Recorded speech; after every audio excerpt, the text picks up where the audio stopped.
Dear viewers, Newton drawing tone চ্যানেলের পক্ষ থেকে আমি রশিদ নিউটন আপনাদেরকে সাদর সম্ভাষণ জানাচ্ছি।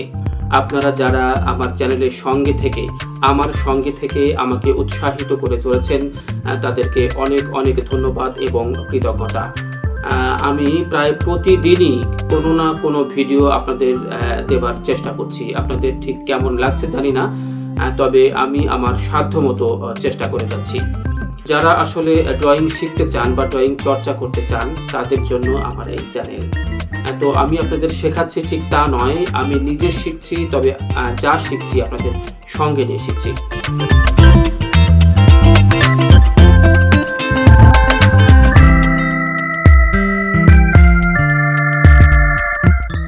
ছবি আঁকার কিন্তু কিছু নিয়ম কানুন রয়েছে, অর্থাৎ যারা জাত শিল্পী তারা কিন্তু আসলে তাদের ভেতরের প্রতিবিম্বটাকে কাগজে ফুটিয়ে তোলার চেষ্টা করে, তাতেই একটি সুন্দর ছবি হয়ে যায়।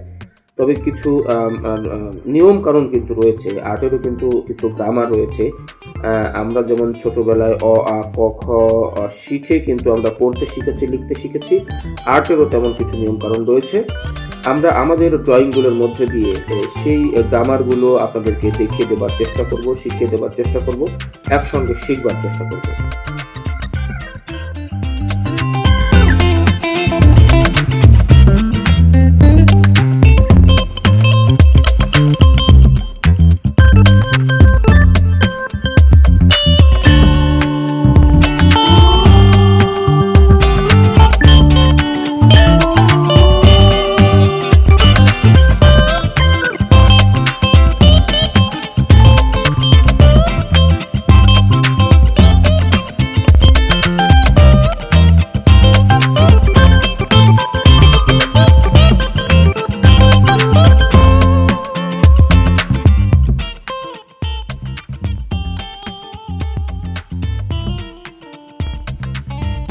ডিয়ার ভিউয়ার্স, ড্রয়িং এমন একটি শিল্প, অর্থাৎ চিত্রাঙ্কন এমন একটি শিল্প যার মাধ্যমে আমাদের প্রতিভা যেমন বিকশিত হয়, প্রকাশিত হয়, তেমনি আমাদের ভেতরের যে একটি আকুতি, অর্থাৎ মুখের ভাষা ব্যবহার না করেও পেন্সিল, পেন বা রং তুলিতে যে মনের ভাব ব্যক্ত করা যায়, এটি কিন্তু ড্রয়িংয়ের একটি অন্যতম বৈশিষ্ট্য।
ডিয়ার ভিউয়ার্স, শেষ হয়ে এলো আমাদের আজকের ড্রয়িং।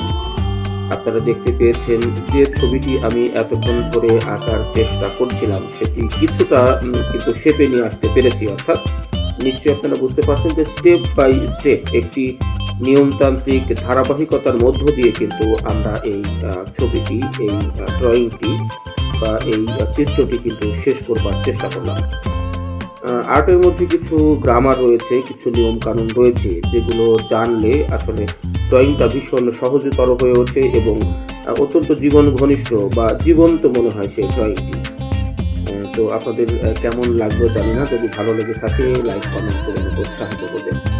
সবাইকে অনেক ধন্যবাদ।